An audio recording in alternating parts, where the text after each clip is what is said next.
Ketika itu saya berada di rumah hari Ahad, Boxing Day, dan saya melihat TV CNN membuat liputan pertama saya rasa berkenaan dengan malapetaka ataupun tsunami, tetapi bukan di daerah kita di kawasan Aceh ataupun Kuala Muda, tetapi di Sri Lanka sudah mengalami impak yang pertama, dan melihat air melimpah masuk ke Colombo dan kawasan-kawasan sekitar di Sri Lanka, saya menganggap mungkin agak ataupun terasing bagi tsunami sampai ke kawasan Asia Tenggara seperti di Semenanjung Malaysia ataupun di Sumatera.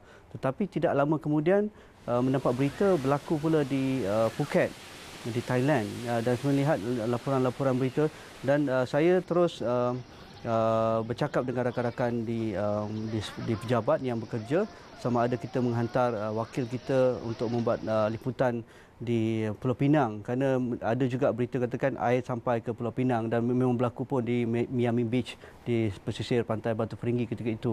Dan esoknya hari bekerja seperti biasa, saya ditugaskan secara terus oleh majikan saya untuk dihantar ke Kuala Muda untuk membuat laporan terus-menerus secara langsung untuk siaran breakfast show pagi di Kuala Muda. Dan saya dengan tanpa ada ataupun persiapan dan juga reki dan sebagainya, mengumpulkan tenaga kerja teknikal, OB untuk siaran luar dan sebagainya seramai yang mungkin untuk kita bergerak ke Kuala Muda. Pada 26 Disember 2004, pada hari kejadian gempa bumi besar dan tsunami besar yang melanda Aceh, itu saya berada di rumah lah. Dan saya sendiri tak rasa pun gegaran gempa bumi itu sebab rumah saya di kawasan yang landai, tanah rendah. Tapi pada malam tu saya mula perasan keluar di dalam berita utama mengatakan banjir besar berlaku ataupun ombak besar berlaku di pantai-pantai barat laut Semenanjung Malaysia. Kemudian diikuti dengan berita di dalam akhbar, dalam radio, TV keesokan harinya melaporkan bencana yang lebih besar lagi, bukan sahaja di negara kita tapi di negara-negara jiran seperti Indonesia, Thailand, Sri Lanka, India, dan orang mula bercerita tentang tsunami. Situlah maknanya sehari selepas kejadian barulah saya sendiri tahu bahawa yang berlaku semalam adalah tsunami, bukannya ombak besar biasa. Liputan yang terkini tentang bagaimana impak tsunami di kawasan Kuala Muda, dan saya melihat dengan mata saya sendiri bagaimana fobianya warga kampung Kuala Muda ketika itu yang dipindahkan keseluruhannya ke sekolah kebangsaan, di kelas-kelas room dan juga di semua kawasan-kawasan tinggi di kawasan sekolah tersebut, dan bercerita dengan orang-orang kampung, pakcik-makcik dan anak-anak, dan mereka majoritinya fobia dengan perkara yang berlaku 2 hari lepas. Dan saya rasa mereka, dan yang begitu menyayat hati juga apabila saya berada di sana sehari suntuk beberapa hari, di mana apabila seruan ataupun panggilan-panggilan yang tidak bertanggungjawab mengatakan ombak datang. Jadi semua penghuni yang tinggal di kawasan sekolah tersebut akan lari, akan turun daripada kelas masing-masing, di tempat-tempat penempatan masing-masing, keluar daripada kawasan sekolah. Dan ada yang menangis, ada yang menjerit-jerit, lari dari sebagainya. Saya pun hairan juga mengapa sampai ke tahap itu mereka punya ketakutan kan. Masa yang orang duk cakap lari-lari tu nampak ayak tu main macam pintu ayak, bila kita buka pintu ayak bukan dia main laju macam tu. Memang nampak. Lepas tu kita orang pun larilah.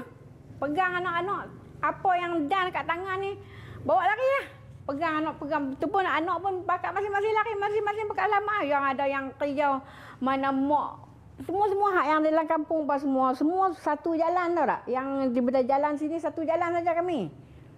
Jalan tak ada, semua tertumpu, kena terpaksa lalu jalan besar sini kan. Satu jalan saja, semua orang tumpu. Habis tu tarik anak kiri kanan pegang dua-dua belah. Tarik sampai ayah dia balik ambil anak, dah dapat anak memang lari semua balik ya. Dia bergantung di rumah Tok Wan dia. Dia bergantung lah. Kayu turun kayu rumah ni 3 buah rumah. 1, 2, 3. 3 buah rumah ni dia loncok semua turun kot tu. saja habuan dia tu Tuhan tahu panjang umur lagi kan. Dia boleh angkat badan dia masa tu kurus sikit.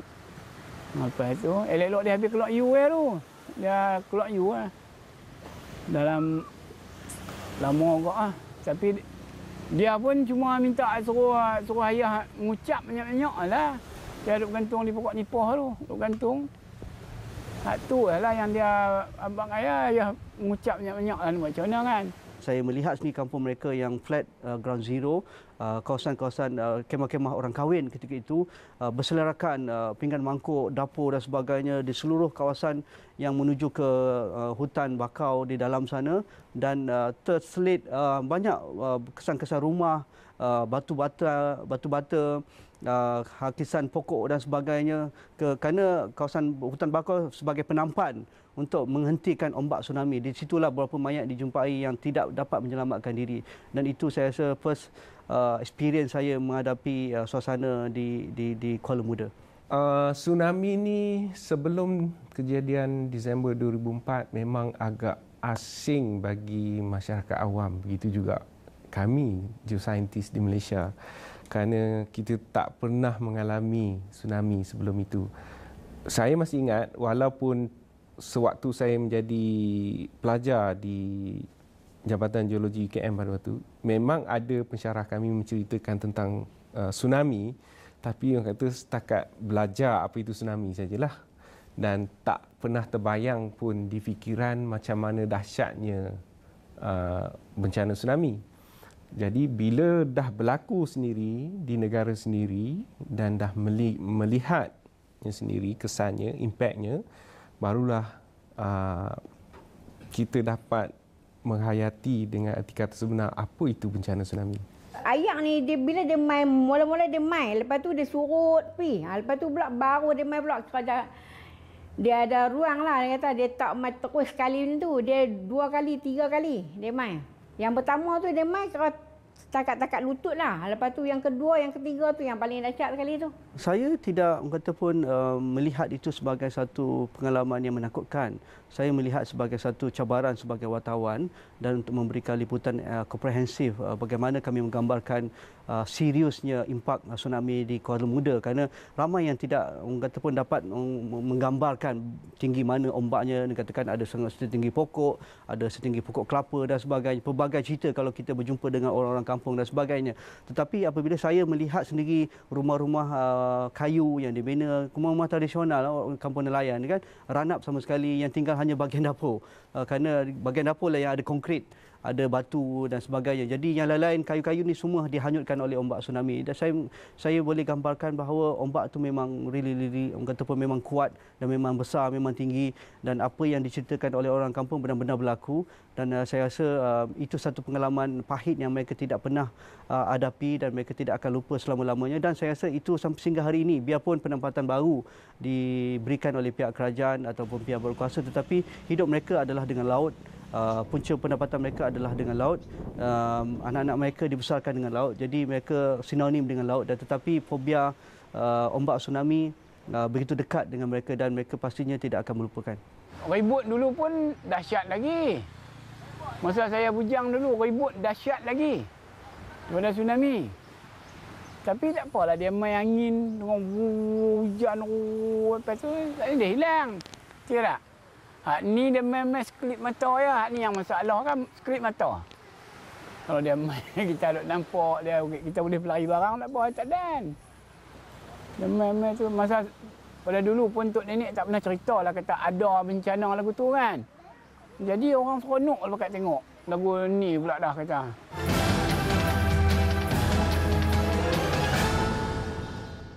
Segala yang disangka lebih dari yang dijangka, yang dicari telah jumpa. Planet Gempa, segalanya di sini. 29 dan 30 Jun ini, Astro membawakan Planet Gempa di Stadium Batu Kawan seberang Perai Pulau Pinang. Ini adalah hiburan terbaik sekeluarga. Alami dunia Astro anda di sini.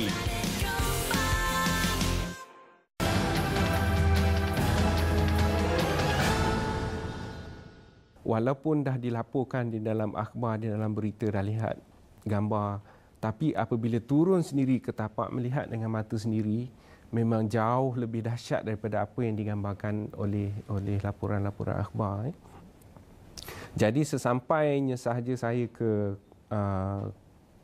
Kota Kuala Muda tu, saya berjalan ke seluruh kampung di sepanjang Kota Kuala Muda Kedah tu dengan kamera saya mengambil gambar. Kerana saya tak pernah lihat keadaan yang agak dahsyat seperti itu, saya ambil gambar berjalan sehingga memori kamera saya penuh. Kemudian barulah saya menyertai semula konvoi tadi untuk acara menyerahkan bantuan, mendengar ucapan daripada ketua kampung, penduduk-penduduk, cerita daripada penduduk-penduduk Kota Kuala Muda Kedah sendiri. Apabila saya balik ke Bangi semula, saya terus menelefon orang yang saya anggap sebagai mahaguru saya lah, Profesor Dr. Ibrahim Komo, pada malam 1 Januari tu. Saya kata, saya berbincang dengan dia melalui telefon, saya kata, Prof, saya baru balik daripada Kota Kuala Muda Kedah. Saya kata saya tak pernah lihat betapa dahsyatnya bencana alam tsunami yang melanda di Kota Kuala Muda Kedah. Saya kata kita sebagai geosaintis perlu berbuat sesuatu, sekurang-kurangnya mengkaji impak daripada tsunami yang melanda pantai barat laut Semenanjung Indonesia. Jadi pada malam itu juga kami berjumpa di rumah beliau di Putrajaya, berbincang tentang langkah-langkah susulan untuk kami membuatkan kajian. Tapi malangnya disebabkan oleh kesibukan urusan masing-masing, lawatan berkumpulan, kumpulan penyelidik kami hanya dapat dilakukan pada cuti Tahun Baru Cina 2005, iaitu lebih kurang sebulan selepas kejadian tsunami. Walau bagaimanapun, kesan-kesan daripada bencana tsunami tersebut masih boleh dilihat dengan jelas di kawasan-kawasan yang dilanda oleh tsunami. Jadi kami selain daripada merekodkan bentuk-bentuk kemusnahan fizikal dan sekitaran yang berlaku, kami juga merekodkan data-data seperti ketinggian ombak tsunami dan berapa jaraknya daripada garis pantai, melihat apakah sistem-sistem pertahanan tsunami yang sesuai, yang membantu mengurangkan risiko hentaman tsunami. Mak Ngau cuma boleh pergi tengok kawasan rumah saja. Tak nak pergi sampai jauh-jauh pun memang dia tak berani nak pergi tau. Dia jadi takut. Cuma kalau kita nak pergi tengok sana sini pun, nak masuk pun tak boleh. Memang tak boleh masuk dengan wire elektrik lah, dengan banyaklah paku lah apalah kan. Jadi tak apa nak berani masuk lah. Lepas-lepas dah kejadian tu macam bomba apa, poli apa semua masuk lah, askar apa semua masuk kan. Dia orang tu lah yang nak buat kerja. Kami dia orang tak pergi masuk. Kami cuma masuk untuk orang yang masuk untuk balik ke rumah saja, tengok apa-apa yang boleh diselamatkan. Tapi memang tak ada apa yang boleh selamat. Bot enjin dalam sebiji yang saya punya lah kan. Hasil pencarian dia buat kerja sarau anak dengan bot tu lah sebiji. Tuhan bagi. Habis pecah habis. Keluarga saya semua selamat. Alhamdulillah lah.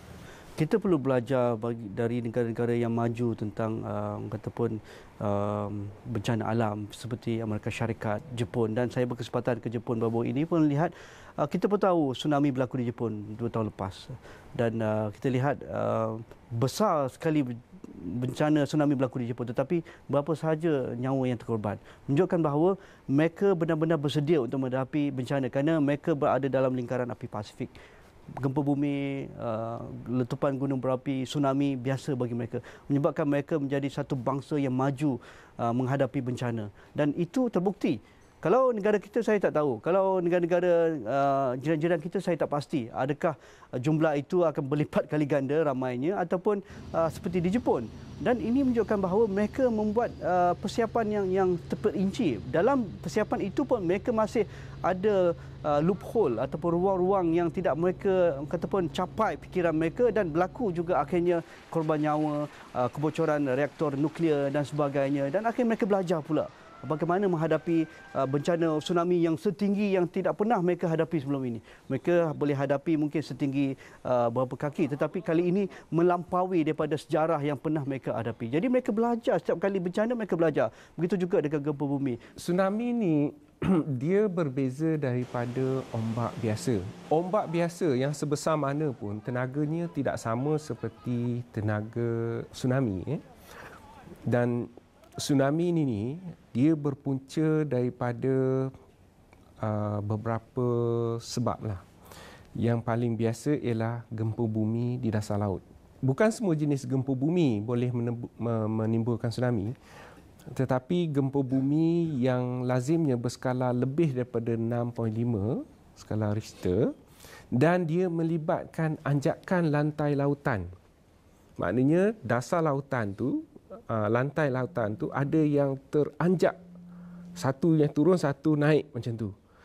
Bayangkan kalau kita letakkan air di dalam satu takungan, tiba-tiba dalam besen lah, katalah dalam besen, satu besen plastik yang hampir dipenuhi air, kemudian kita ketuk dasar besen tadi. Apa terjadi pada air di dalam besen? Dia akan berkocak ke semua arah. Jadi begitu jugalah tsunami. Apabila ada anjakan pada lantai lautan, anjakan yang besar ini akan menolak jasad air laut ke atas. Apabila air yang naik tadi dia turun semula, dia akan merambat ke setiap arah daripada punca anjakan lantai tadi dan menimbulkan tsunami. Yang kedua, tsunami juga boleh berlaku, tapi ini agak jaranglah, akibat tanah runtuh berskala besar ke dalam laut ataupun dalam tasik. Sebagai contoh, berlaku satu tanah runtuh yang sangat besar, umpamanya sebelah daripada gunung masuk ke dalam dasar laut. Dia akan menyebabkan jasad air laut teranjak. Jadi air ini akan bergerak tertolak menimbulkan tsunami. Dan satu lagi punca yang amat jarang berlaku ialah hentaman asteroid ke dalam jasa air. Peristiwa tu umpama kalau kita duduk di tepi kolam ataupun tasik, kita ambil seketul batu besar, kita campak dalam air.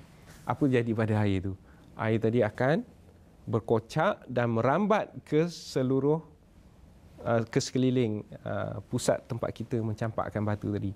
Begitulah tsunami. Saya rasa sudah sampai masanya untuk menjadi sebuah negara maju dan kataupun pelibatan kataupun secara serius dalam hal-hal berkaitan pembinaan bangunan, sudut kejuruteraan dan juga amaran awal.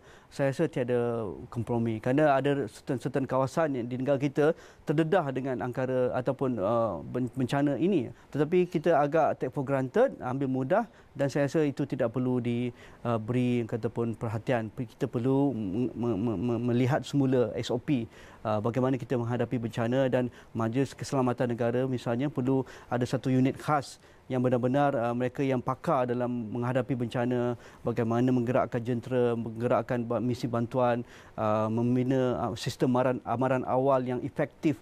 Dan itu saya melihat sendiri di mana kalau siren di Langkawi misalnya, saya rasa macam orang main-main dia. Orang boleh masih berada di pantai, sedangkan mungkin jerung datang dan sebagainya kan. Jadi itu sendiri kita tidak menghormati apa yang kita sudah bina, apa yang kita sudah lakukan. Tetapi mungkin kesedaran itu perlu dipertingkatkan. Mungkin daripada pihak anak-anak kita di sekolah, mengapa tidak kita ajar sedikit sebanyak basic menghadapi bencana, dan kita perlu dijadikan masyarakat yang sentiasa berwaspada dengan bencana. Tak semestinya bencana alam, bencana-bencana biasa, banjir, ribut ataupun bangunan runtuh, tanah runtuh, dan kita tidak perlu akan ada blame game apabila setiap kali berlaku, dan kita akan proses semula perkara-perkara lama dan kita akan ataupun menuding jari kepada pihak yang tertentu. Saya rasa sudah sampai masanya perkara itu perlu ditutup dan dibuka lembaran baru cara kita menghadapi bencana.